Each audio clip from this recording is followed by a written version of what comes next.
พบน้องเหยาสาวลาวที่ออสเตรเลียน้องงามอิลีสาวซิดนีย์เจ้างามบาดตาสาวลองกองเนื้อทองพร้อมแคนเบอรานับเป็นบุญวาสนา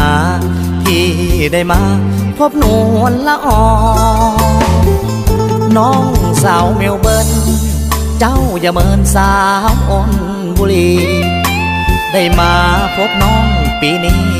น้องคนดีมีแฟนหรือบ่หากน้องยังว่างอ้ายมุ่งหวังคิดอยากไปขอยันแต่บ่สมเจ้าน้อ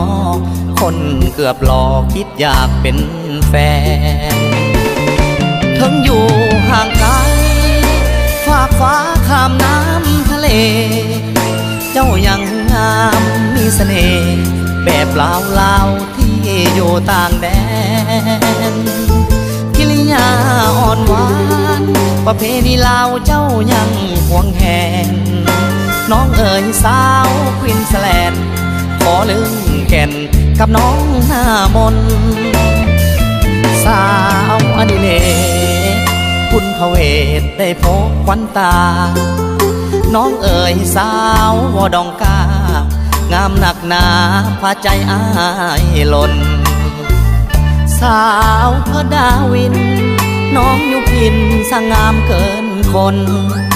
ไผก็งามเหลือล้นฝากหักจากคนสาวออสเตรเลีย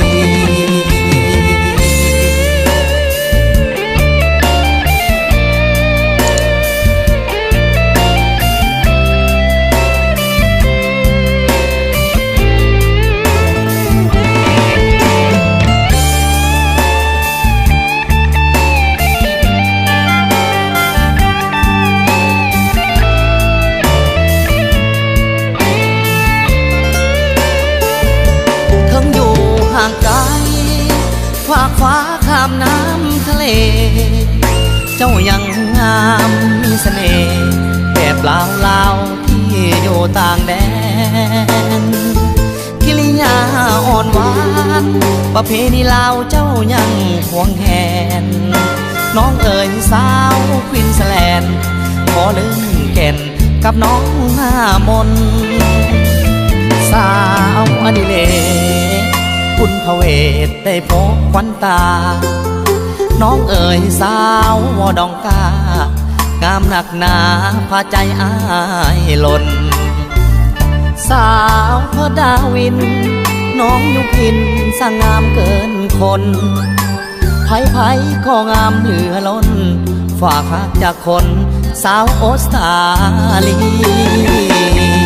ย